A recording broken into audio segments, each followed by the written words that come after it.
설명을 드릴게요.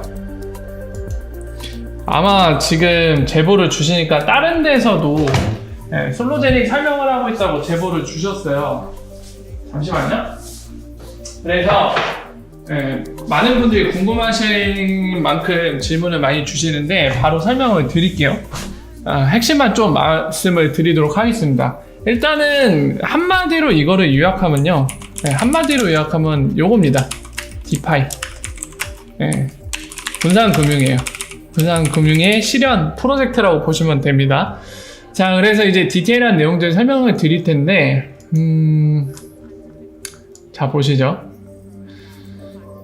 자, 이게 화이트 페이퍼입니다. 화이트 페이퍼고, 이 안에 이 솔로제닉의 뭐라 해야 될까요? 서머리, 개요라던가, 그리고 요약해서 어떤 내용인지, 그리고 이 안에 필요한 뭐 이 구조, 아키텍처는 어떻게 설계했고 왜 이렇게 했는지, 그러니까 왜 XRP 레저 위에다가 이 프로젝트를 진행했는지, 그리고 이 프로젝트를 진행함에 있어서 이 이해 관계자들은 누가 있을지, 그리고 이해 관계자마다 이제 코인필드가 제시하는 이 동기, 이거를 쓰면은 뭐가 좋은지 동기부여가 있어야 될 거 아니에요. 아무도 뭐 혜택이 없다고 하면 쓸 이유가 없겠죠.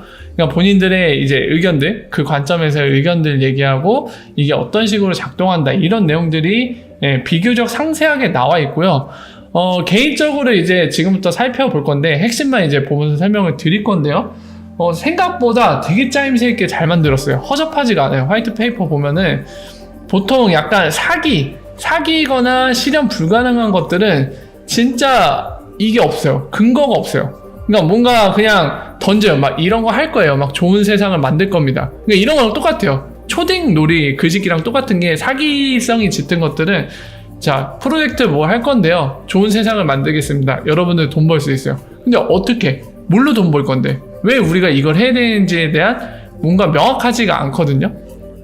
근데 그런 것도 잘 챙겨 있고, 더불어서 이거는 블록체인과 크립토 커런시를 쓰는 거기 때문에 각 나라에 있어서 규제에 관련된 것도 걸린단 말이에요. 근데 나름 본인들 이제 법적인 측면은 제가 이게 뭔가 뭐라 해야 될까요, 합법인지 불법인지 제가 판단할 수 있는 능력은 안 됩니다. 왜냐면 여러분들 잘 아시지만 제가 법 쪽의 인사는 아닙니다.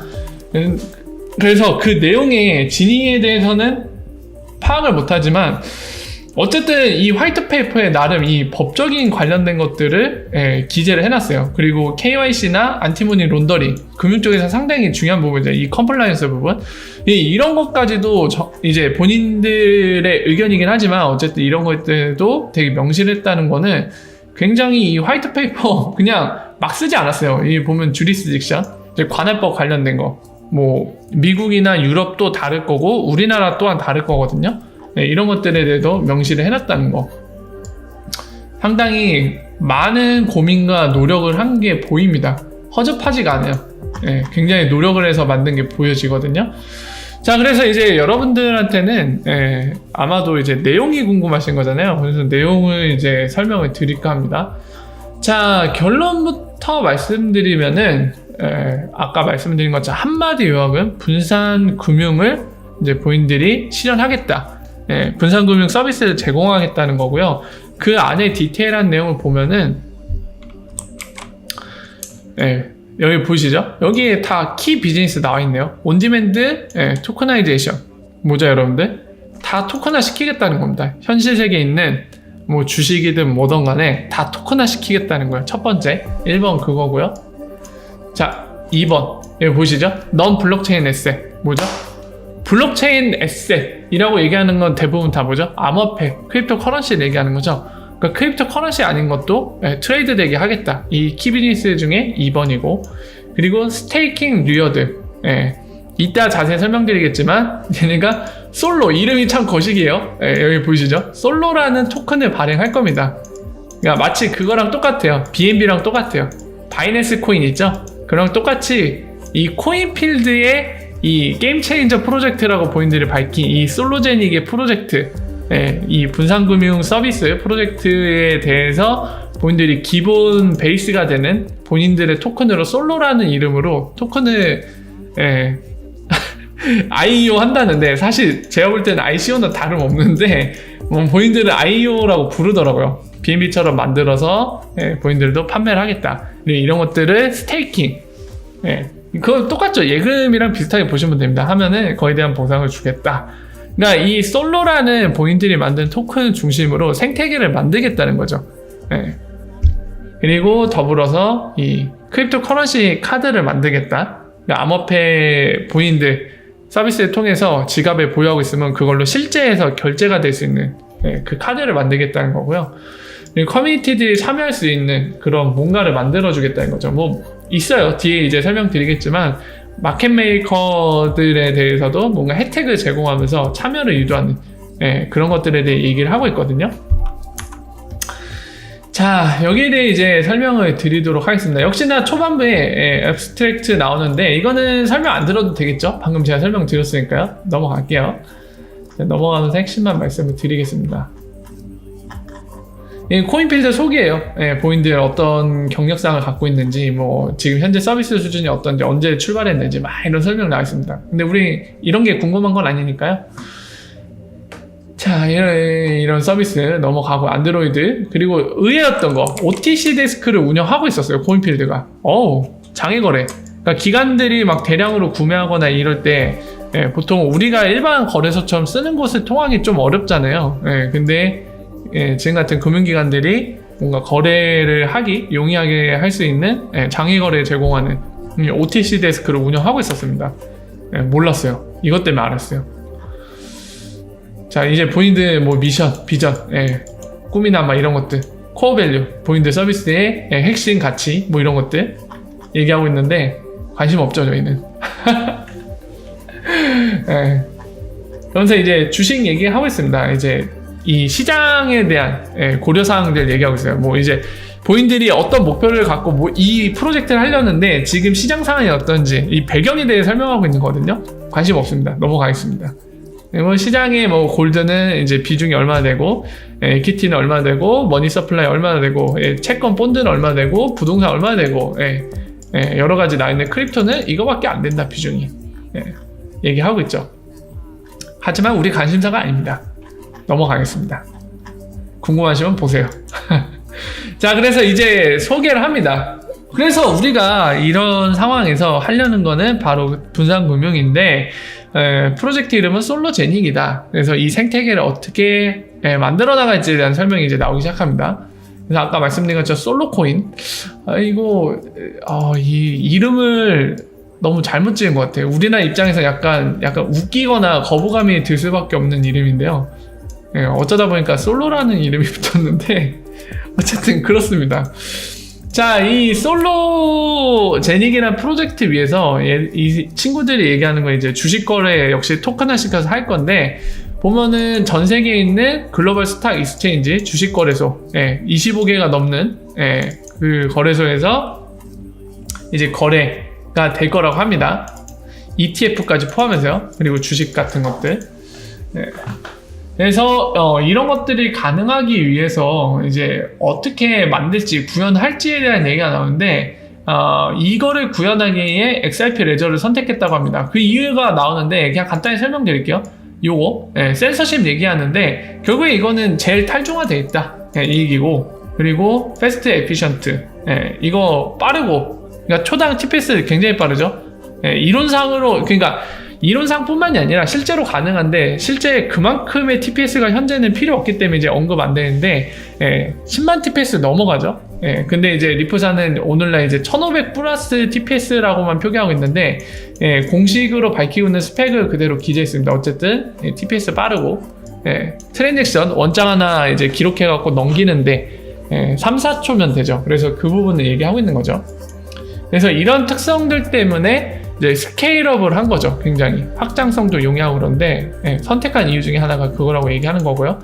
이 소프트웨어 거버넌스, 리프사의 탑 클래스, 월드 클래스 개발자들이 계속 유지 작업이라던가 이 개발, 여러 가지 활동을 계속 하고 있는 것도 장점으로 얘기를 했고요. 그리고 안전한 거, 지금까지 해킹 당한 적이 없죠. 그래서 그 부분도 얘기를 하고 있고요. 그리고 이것도 중요한 거죠. 현대 그 금융 시스템에 있는 체크 기능, 제가 얼마 전에 설명한 거, 아직 체크는 적용 안 됐습니다. 근데 이런 체크나 에스크로 이미 적용됐고, 페이먼트 채널 되게 중요한 건데, 이런 게 이미 제공이 된다는 거죠. XRP 레저는. 스마트 컨트랙트에 필요한. 그래서 이거를 선택했다. RP 언급도 있고요. 그리고 덱스가 가능하다. KT라는 분산 거래소가 XRP 레저에 위해 만들 수 있다고 제가 설명드렸죠. 그러니까 이런 얘기들을 하고 있고, 마지막으로 이제 PNC, 아메리칸 익스프레스, SBI, 뭐 머니그램 이런 거 되게 유명한, 전 세계적으로 유명한 금융기관들 200개 이상이 쓰고 있다. 이런 것들을 이제 XRP 레저를 선택한 이유로 설명하고 있죠. 자, 그래서 XRP 레저를 선택해서 이제 어떤 설계를 할 거냐에 대한 얘기가 나있습니다. 그래서 여기에 이제 이 아키텍처가 나와 있는데요. 자, 요겁니다. 결국에 뭐냐면은 코인필드라고 나와 있는 거는 지금 중앙화된 거래소, 기존의 암호화폐 거래소라고 부르는 형태의 운영하고 있잖아요. 이건 이미 하고 있는 건데, 바로 요거, 솔로제닉을 위해서 요걸 만든다는 거죠. XRP 레저 위에 뭘 하겠다? 이 그림 보시면 되게 복잡합니다. 다 이해하실 필요는 없어요. 요거를 제가 하나를 줄여서 얘기하면 게이트웨이를 만들겠다는 겁니다. 바로 우리가 덱스라고 부르는 XRP 레저 위에 XRP 게이트웨이를 만들겠다는 거예요. 뭐처럼? 비트스탬프나 게이트허브처럼 게이트웨이를 운영하겠다는 얘기입니다.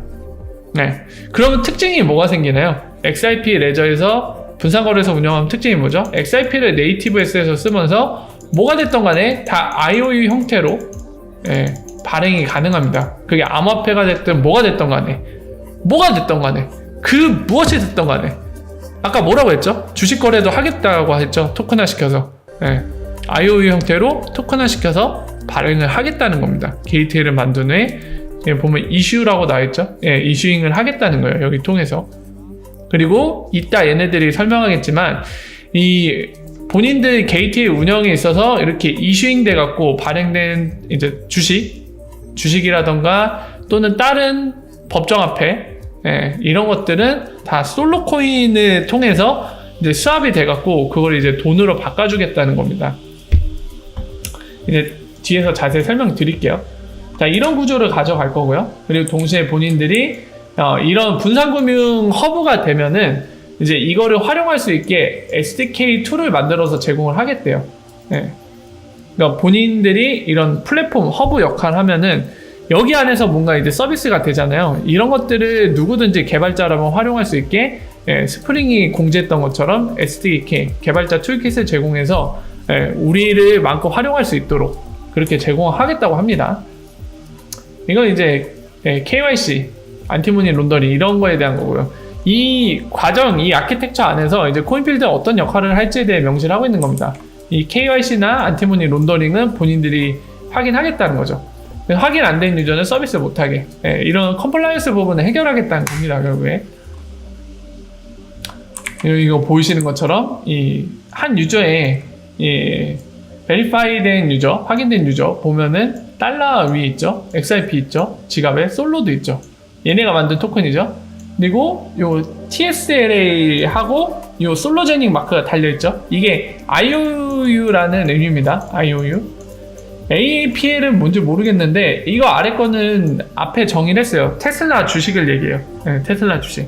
이것도 주식이겠죠? 이거 뭐 아마존 건가? 어쨌든 끝에 L이 붙었네? 주식이 아닌가요? 어쨌든 이 솔로제닉 마크가 붙은 거는 IOU 형태로 발행된 거예요. 게이트웨이에서. 그래서 이런 것들 뭐 지갑에 이렇게 갖고 있으면은 이거를 피아트 입금도 되고 그리고 동시에 이 지갑으로 크립토도 입금되고 이런 것들을 처리해 주겠다는 거죠. 뭐 당연한 얘기인데 얘기를 하고 있어요. 그래서 이 부분이 중요한 건데요. 자, 이 부분이 중요한 건데 자, 뭐냐면은 얘네가 일단 코인필드 관점에서 생각하는 거는 여러분 잘 아셔야 됩니다. 지금 코인필드는 얘네는 뭘 하고 싶은 거냐면 자, 보세요. 본인들 이제 게이트웨이 그냥 아래 하이브리드라고 얘기했는데 왜 하이브리드라고 얘기하냐면 기존의 코인필드가 덱스 형태로 운영하지 않던 거래소 있죠. 그것도 동시에 갖고 있기 때문에 마치 자동차 하이브리드, 그러니까 개솔린 엔진과 전기 모터 이게 같이 이제 움직이는 차는 하이브리드라고 부르잖아요. 짬뽕돼 갖고 마찬가지로 기존의 본인들이 일반 거래소라고 부르는 형태로 운영하던 거 있었고 이제 게이트웨이를 이따 로드맵 때 설명드리겠지만 12월에 이제 오픈이 될 겁니다. 그러면 이 두 개가 동시에 운영이 되기 때문에 그렇기 때문에 하이브리드라고 얘기하는 거예요. 그래서 얘네는 XIP든 BTC든 캐나다 달러든 그 기타 등도 뭐가 됐던 간에 다 본인들 게이트웨이에서 뭘 하겠다? 다 솔로로 바꾸겠다. 이거 솔로로 바꾸면 그거를 피아트로 수합을 해주겠다는 거예요, 얘네가. 법정화폐로. 자, 여기에서 여러분들 물음표 생기시는 분들 계실 겁니다. 아니, 이 자리는 XIP가 있어야 되는 거 아니야? 왜 지들이 만든 토큰이 솔로가 있지? 이 XIP 자리인데 왜 중간에 브릿지를 요구하고 있어? 이런 의문이 드시겠죠? 일단은 다 설명드린 뒤에 이 부분에 대해서도 제가 말씀을 좀 드릴게요. 자, 그래서 얘네가 지금 보신 것처럼 XIP를 브릿지로 써야 될 것 같은데 지금 중간에 솔로라는 게 들어와 있죠. 지금 법정화폐 피아트로 바뀌기 전에 지금 이 IOU 형태로 들어와 있는 거예요. XIP는 IOU는 아닙니다. 왜냐면 XIP 레저에서 이제 하기 때문에 얘는 네이티브예요, 무조건. 막 수표 형태나 이런 게 아닙니다. 그 존재 그 자체예요. 실체인데 어쨌든 간 피아트 바꾸기 전에 솔로가 브릿지 하는 형태로 중간에 거쳐가게 되어 있습니다. 자, 왜 이렇게 하냐면은 보시면은 이거 이제 주식 관련된 설명이고요. 여기 써있죠. XIP 레저에서 게이트에서 이슈잉 하겠다. 주식들 토큰화 시켜갖고 이거 안 봐도 되고요. 스테이블 코인 역시도 마찬가지입니다. 다 IOU 형태로 발행하겠다는 거예요. 저 위에서. 자, 어디 갔냐? 얘네가 오더북을 명시하는 게 있거든요. 더 뒤에 나오나 보네. 앞에 지나갔나? 이미? 그 그림을 보면서 말씀드려야지 좀 알기 쉬운데 어디 갔니? 뒤에 있나 보네. 뒤에 앞쪽에 있을 줄 알았더니 뒤에 있나 보네요. 일단 차근차근 설명드리고 뒤에서 다시 말씀을 드려야겠네요. 자, 어쨌든 커스터디 서비스도 하고요. 아까 말씀드린 것처럼 스테이킹 관련된 것도 여기 명시가 되어 있습니다. 보관하면은 이제 거기에 대한 리워드도 있다는 거죠. 뒤에서 좀 더 자세히 나오니까 계속 말씀을 드릴게요. 이거 덱스 얘기고 앞에 잠깐 그냥 넘어간 게 있는 것 같은데 없나? 없네요. 그냥 넘어가면 되네요. 자, 그리고 지금 같은 경우는 이제 저 덱스에서 사용자들이 쓸 때 어떤 형태로 쓸 건지에 대한 얘기를 하는데요. 지금 보면은 덱스 유저들 이거 쓸 때 프라이빗 키를 본인들이 보관하겠다고 합니다. 그러니까 여러분들 개인 계정으로 여기에 참여할 수 없어요. 이거 참여하고 싶으면은 코인필드가 새롭게 만든 계정, 그 계정에서 여러분들 사용이 가능합니다. 이게 뭐냐면 프라이빗 키를 코인필드가 보관하겠다는 거예요. 그래서 호스팅이라고 적어놨죠. 그러니까 게이트에서 사실 개인들 계정으로 참여를 할 수 있는 게 일반적이고 그럴 경우에는 여러분들 계정 비밀번호는 여러분만 알고 있어서 사용이 가능한데 코인필드는 그렇게 안 하겠다는 겁니다. 그냥 기존 거래소처럼 블록체인 위에서 분산거래소 형태로 운영은 하지만 우리 거래소에 참여할 때는 그 순간에 계정을 새로 만들어서 그 계정은 패스워드 우리가 갖고 있고 우리가 보관하면서 서비스 제공하겠다는 거예요. 여기에 대해서 반감이 드신 분들 계실지도 모릅니다. 충분히 반감을 가질 만한데 단점만 있는 거 아니에요. 단점은 이제 코인필드가 해킹당하면 여러분 계정이 통째로 날아간다는 건 단점이긴 하지만 그 단점이 있지만 코인필드가 만약에 본인들 과실로 인해서 이제 고객들의 재산이 뭔가 자산이 피해를 입는다면 거기에 대한 본인들이 책임을 지겠다고 하면은 뭐 그거는 큰 문제가 없는 거죠. 그렇고 동시에 뭐가 가능했냐면 기존에 일반 거래소처럼 운영하던 거 있잖아요. 계정을 통합시킬 수가 있겠죠. 기존 계정을 이 덱스를 쓸 때도 기존 계정이 유저가 이제 아이디 패스워드 입력해서 로그인하면 이 유저가 맞네? 덱스 서비스도 쓸 거니까 그냥 쓰세요. 약간 이질감 없게 진행이 가능하거든요.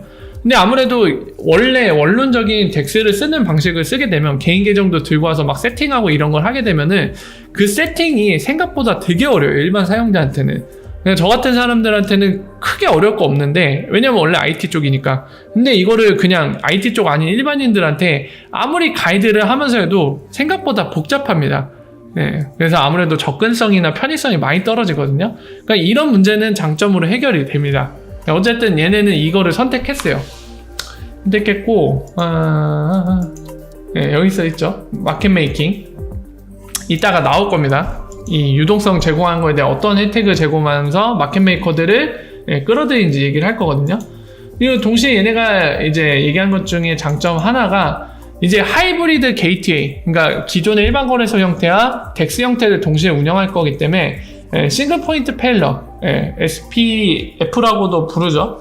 그러니까 단일 지점이 하나가 뭔가 이제 오류가 나거나 장애가 떨어지면은 기존 같은 방식은 그냥 거래소 장애 나면 여러분들 거래도 멈추고 그 순간에 떡상하거나 떡락하면은 이제 사용자들이 피해를 입잖아요.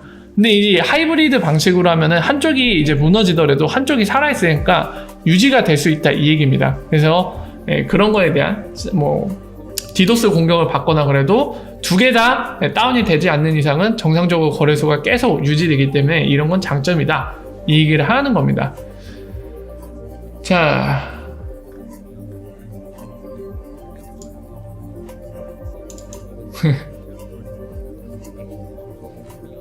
자 그래서 나오죠. 토큰화 시키는 에셋 트레이딩 얘기가 나오는데 역시나 이제 덱스 형태로 운영되기 때문에 24시간 운영이 가능하죠. 기존에 주식거래소 안 되죠. 근데 그거는 24시간 일주일 내내 된다고 여기다 이렇게 해놨죠. 자, 그래서 보시면은 크레딧 카드 관련된 건데요. 지금 보시면 이제 스테이킹 리워드에 대한 언급이 나옵니다. 이 크립토 카드를 똑같이 만들 건데 형태는 크레딧이죠, 또. 신용카드 형태네요. 자, 어쨌든 보시면은 등급이 나눠져 있는데 등급은 뭘로 결정된다? 이 솔로라는 본인들이 만든 토큰을 얼마나 홀딩하고 있는지에 따라 등급이 나눠집니다. 그래서 40만 개 이상 갖고 있으면은 프레스티지 등급이네요. 아주 특별한 등급이고 이 사람들이 이 크레딧 카드 쓰면 캐시백이 2%만큼씩 돌아온대요. 근데 참고로 여러분들 이거 솔로가 얘네가 이제 세일을 할 때 0.25달러로 판매한다고 하거든요. 그럼 4개가 1달러예요. 그러면 이게 10만 달러거든요. 솔로 40만 개의 가치는 10만 달러인데 얼마예요? 100만, 1000만, 1억 2천만 원 정도치 이상 솔로를 홀딩하고 있으면 이 프레스티지 등급해갖고 얘네가 만든 이 크립토 크레딧 카드를 쓰면은 2% 페이백이 돌아온다. 이 얘기입니다. 그렇게 혜택을 주겠다는 얘기예요. 지금 보시면은 여러분들 지금까지 설명된 것만 봐도 느낌 오시죠? 아까 주식 거래 관련된 거 토큰화해서 하겠다. 본인들 플랫폼에서. 그리고 동시에 이제 소비자들이 쓸 수 있게 뭘 하겠다? 크레딧 카드를 만들겠다. 그래서 본인들이 만든 토큰의 일정 부분 보유하면 그 기준으로 등급을 나눠서 혜택을 캐시백 같은 걸로 주겠다. 이 크레딧 카드는 어디다 쓰라고 만든 걸까요? 어디든 써갖고 상인들한테 페이먼트 지불될 때 본인들이 그거를 처리해 주겠다는 거죠. 이 안에서 아까 보신 것처럼 솔로코인으로 전환돼서 거의 피아트로 바꿔서 본인들이 처리해 주는 형태로. 그러니까 마치 신용카드 회사나 또는 기존의 은행처럼 역할을 한다는 거죠. 지금까지 설명만 봐도 분산금융의 본인들 허브가 되겠다는 얘기를 하고 있는 거죠. 자, 보시면은 솔로의 가치 나와있죠. 테더로 패깅이 났나요? 근데 테더가 달러랑 거의 비슷한 가치니까 그냥 대충 봤을 때 약간의 오차는 있겠지만 똑같겠죠. 솔로의 최대 맥스 서플라이는 100만 1000만 4억 개네. 4억 개. 4억 개가 총 발행된다고 합니다. 그러면은 1억 달러죠. 한 1200억 정도 우리나라 돈으로 이 정도 규모가 발행이 될 거고 처음에 IOU 할 때 가치는 1솔로당 0.25달러 정도. 자, 그래서 그 스펙을 공개하고 있는 거죠. 이건 넘어가면 될 것 같고요.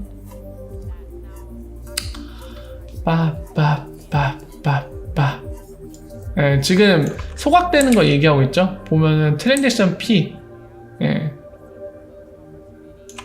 그 중에 50%는 소각이 된다고 하죠. 소각이 되는데 지금 보면은 나머지 50%에 대해서는 이 리퀴디티 프로바이더 마켓메이커 얘기하는 거죠. 걔네들한테 제공된다는 거죠. 그게 동기부여 거죠, 지금 사실상. 그래서 이제 본인들 솔로코인 이제 세일 일정을 알리고 있는 거죠. 올해 12월 9일 날 하겠다. 그리고 내년 1분기 중에는 퍼블릭 세일, 공개 세일을 하겠다는 거고, 난 관심 없는데 이거. 그래서 VIP들은 프리세일 할 때 인센티브로 할인해 주겠다고 그죠? 디스카운트. 관심 있으신 분들 잘 봐주세요.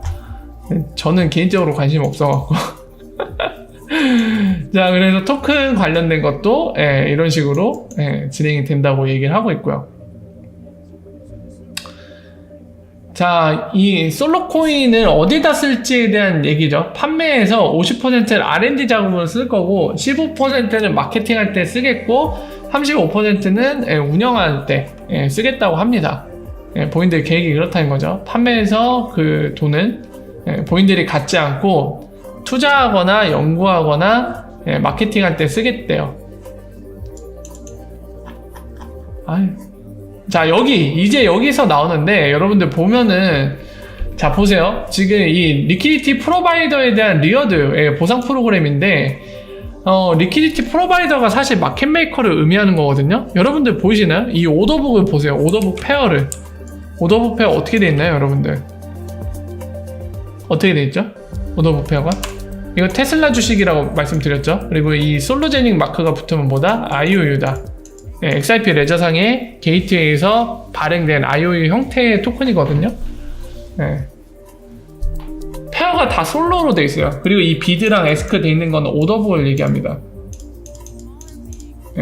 그러니까 결국에는 코인필드가 지금 얘기하고 싶은 거는 솔로가 브릿지 하겠다는 거예요. 솔로가 이 게이트에서 이 솔로와 주식 간의 이런 페어를 만들고 솔로를 통해서 사고팔고 하고 이 솔로를 나중에 이제 고객들이 난 법정화폐로 받을래. 이 크레딧 카드 안 쓸 거야. 물론 이제 크레딧 카드 지원하겠죠. 솔로 갖다가 이제 본인 계정에다 넣어놓은 걸 통해서 현실 세계에서 이제 크레딧 카드로 쓰는 거 제공할 텐데 이게 싫어갖고 나는 달러로 받으려 하는 사람은 달러로 바꿔줄 겁니다. 근데 XRP가 브릿지 하는 게 아니라 솔로가 브릿지 하는 거죠. 그래서 이거를 보면은 야, 이것들 뭐냐? XRP 레저만 이용해 먹고 지금 사실 XRP에 대한 뭔가 전폭적인 지원은 없고 본인들 사업을 한다는 얘기잖아. 이런 생각이 드시는 분들 계실지도 모르겠습니다. 거기에 대해 제가 답변을 드리면은 맞아요. XRP 레저에서 사업을 하겠다는 겁니다. 이렇게까지만 얘기하면 또 야이씨 뭐야 이거 왜 게임 체인저라고 얘기했어 이 나쁜 새끼들 이렇게 얘기하시는 분들이 있어서 몇 가지 설명을 드리면 지금 설명드린 내용대로 얘네가 XRP를 막 대놓고 브릿지를 쓰겠다는 거는 아닌데 어떤 게 있냐면요. 자, 첫 번째 이 게이트에서 쌍을 이렇게 만들어서 하겠다는 거거든요. 근데 여러분들 생각을 해보십시오. 일단 게이트 내에서는 얘네가 이 페어로 제공되는 거에 대해서는 거래는 진짜 실제로 솔로와 지금 보는 테슬라 주식 간의 거래가 이루어지겠죠. 근데 이 안에서 쓰는 고객들이 뭐라고 해야 될까요? 다른 게이트웨이로 옮기거나 이런 거를 할 때 자동으로 뭐가 적용이 되냐면 두 가지 과정이 적용됩니다. 리플링이라는 로직이 작동하면서 동시에 뭐가 작동하냐면 오토브릿지라는 게 작동을 해요. 간단히 말씀드리면 뭐냐면요. 예를 들면은 이런 겁니다. 솔로랑 뭐가 좋을까요? 달러? 네. 이거 지금은 비트스탬프가 발행한 달러로 할게요. 비트스탬프 게이트에서 발행한 달러. 솔로를 보유하고 있는 어떤 고객이 게이트에서 야, 나 비트스탬프 달러로 좀 바꿔갖고 비트스탬프 계정으로 옮겨볼래 하잖아요. 그러면 이 두 가지 로직이 작동한다고 말씀드렸는데 뭐냐면 리플링과 오토브릿지예요. 뭐냐면 분명히 얘네는 XRP도 아까 지가 보셨겠지만 이 페어도 존재할 거란 말이에요. XRP와 솔로 페어가 존재할 텐데 그리고 비트스탬프에 뭐가 존재하겠죠? XRP와 잘못 썼네. XRP와 비트스탬프 달러 페어가 있을 거란 말이죠. 그러면 오토브릿지와 리플링이 뭐냐면 이 두 가지 페어가 존재하면은 요거를 자동 매칭해줘요.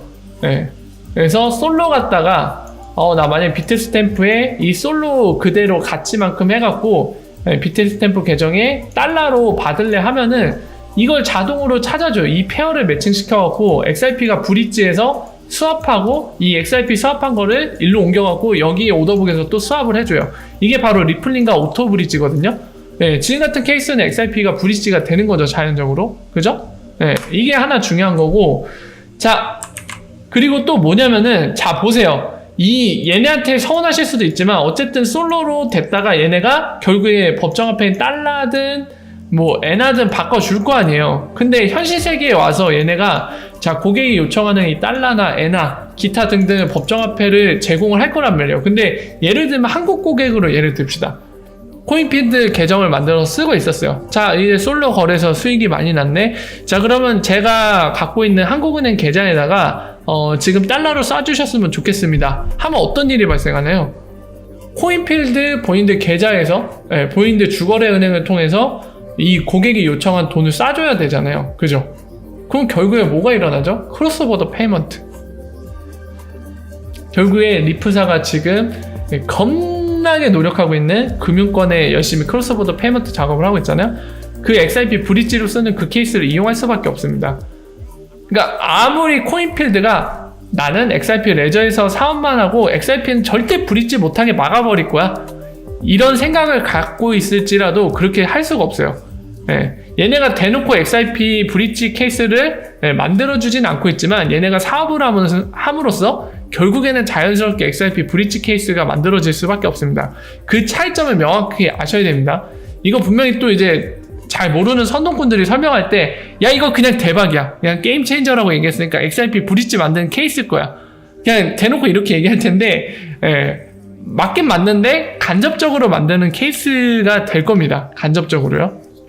직접적으로 얘네가 만들어주는 건 아니고 얘네가 함으로써 자연스럽게 그렇게 될 수밖에 없는 그런 구조를 갖고 있기 때문에 간접적으로, 지금 디테일한 거는 지금 설명드린 내용들 좀 어려우실 수도 있어요. 근데 이해를 하시면 정확하게 아실 수 있습니다. 얘네가 뭘 하고 있는 건지, 왜 이게 XRP에 도움이 되는 건지, 이런 이해가 되실 테니까 참고하시고요. 따밤. 이거 계속 얘기하고 있죠. 리퀴디티 관련된 얘기하고 있고, 0.01% 차지된다고 합니다. 수수료가 굉장히 적죠. 그래서 0.01%의 절반은 소각되고 절반은 리퀴디티 프로바이더, 오더북 싸준 애들한테 돌아가고. 자, 그래서 열심히 하죠. 등급 나누네요. 리퀴디티 프로바이더도 등급이 나눠집니다. 리베이트도 솔로를 만약에 들고 홀딩하고 있으면, 스테이킹 시켜놓으면은 등급이 올라가면서 캐시백이 늘어나요. 아주 그냥 솔로 사라고 열심히 노력하고 있네요. 역시나 이 솔로 본인들이 만든 토큰을 많이 보유하고 있으면 트레이딩할 때 인센티브도 제공되고, 그냥 솔로 사라는 얘기예요. 결국엔 그 동기부여를 하고 있죠. 본인들이 이걸 R&D 자금이나 마케팅이나 이런데 운영 비용을 쓸 테니까 솔로 많이 사주세요, 이 얘기입니다. 결국에는. 자, 그래서 뭐 중요한 건 다 설명드린 것 같네요. 끝난 것 같네요. 이게 로드맵이거든요. 마일스톤이라고 적혀있는데, 보시면은 12월 여기 있다. 12월에 토큰이 릴리즈되고 처음 세일을 시작하는 건 VIP만, VIP만, 이제 코인필드 VIP 고객들로 대상으로만 12월에 이제 세일을 하고요. 내년에 들어가면 이제 퍼블릭 세일하고, 내년 중순 돼야지, 미드라고 적혀있죠. 내년 1분기 중순쯤, 그러니까 2월쯤을 얘기하는 겁니다. 2월쯤 돼야지 이 솔로가 트레이딩이 가능해져요. 이 얘기 뭐냐면, 솔로와 이제 XRP 페어 같은 것들 만들어서 거래가 되게 만들 거고, 캐나다 달러나 이런 것들. 그리고 3월쯤 레이트 1분기 쿼터 1 써있으니까 3월을 얘기하는 거겠죠. 그때 크립토 크레딧 카드, 신용카드 발행할 거고 런치 시킬 거고, 2분기 때 게이트에 만든다고 하네요. 내년 2분기 때. 그리고 3분기 때 이제 시큐리티, 그러니까 주식 같은 거 거래할 수 있게 2020년 3분기에 출시 런치한다고 합니다. 자, 요약해서 로드맵을 말씀드리면, 한마디로 얘기하면 내년부터 시작한다, 이 얘기죠. 올해는 없다, 내년부터 시작할 테니까요. 자, 그래서 여기까지 해서 정리가 됐는데요. 조금 그거 맞아요, 윤님이 얘기하신 거. 그 코인필드가 S 반대로 마크 그려놓고 요거죠. 요거 보이는데, 게임 체인저라고 얘기하는 프로젝트가 지금 보시는 화이트 페이퍼로 지금 설명을 드린 거고요. 한마디로 요약하면 분산금융 허브고, 이 안에서 이제 본인들 사업을 하겠다는 겁니다. 본인이 이제 블록체인 시대에 걸맞게 분산금융 허브가 되어서 우리가 한번 블록체인을 바탕으로 사업을 해보겠다. 금융사업은 이 얘기입니다.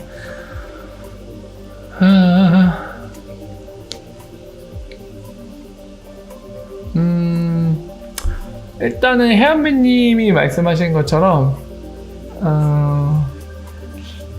지금 이제 해안배님 얘기는 이더리움 네트워크에서 ICO를 리플렛에서 하는 걸로도 생각할 수 있는데 옛날처럼 법적 문제가 있게 하지는 않을 것 같다는 생각이 드네요. 그 부분은 저도 비슷한 생각입니다. 아마 지금 단어 선택도 IEO라고 한 거 보면은 뭔가 이제 컴플라이언스 되게 복잡한 법적인 문제에서 최근에 SEC가 계속 ICO 하는 건 명백히 증권법 위반이다. 우리한테 등록 안 하고 하는 건 위반이다. 막 이렇게 얘기하면서 굉장히 칼을 갈면서 쑤시고 있잖아요.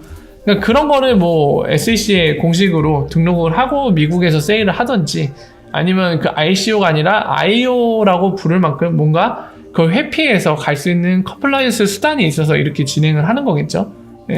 그것도 준비 안 하고 이렇게 하지는 않을 것 같습니다. 자, 그래서 이 정도로 정리할 수 있을 것 같습니다. 한마디로 다시 한번 요약하면 본인들이 솔로 토큰이라는 걸 만들어서 본인들이 분산금융 서비스를 제공하겠다. 그 안에서는 주식 거래도 될 수 있게 하고 모든 걸 토큰화시켜서 거래하고 동시에 그거를 그 목적을 달성하기 위해 뭘 만든다? XRP 레저상의 게이트웨이를 만든다. 그래서 우리한테 중요한 관점에서 XRP 브릿지 유스 케이스가 있냐?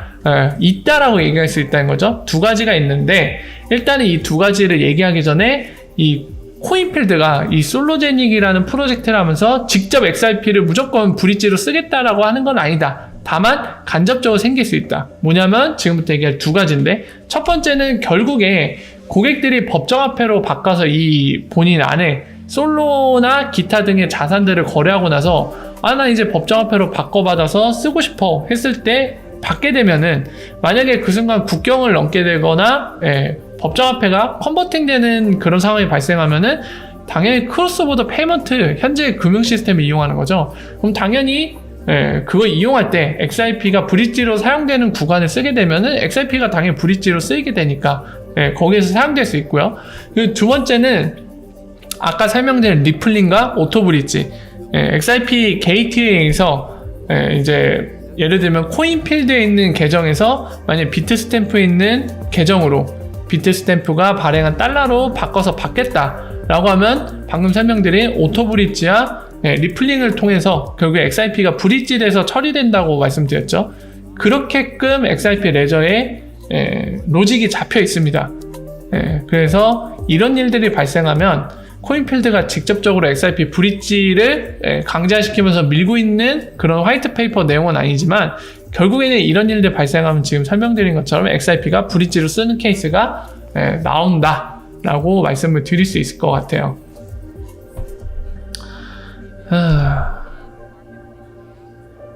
자, 그래서 코인필드의 게임 체인저 프로젝트라고 얘기한 부분, 요 솔로제닉이라는 프로젝트에 대해 설명을 드렸습니다. 아마 이거는 IT 쪽에 대한 이해도가 높으시지 않으면 한 번에 이해되기가 좀 힘드실 거예요.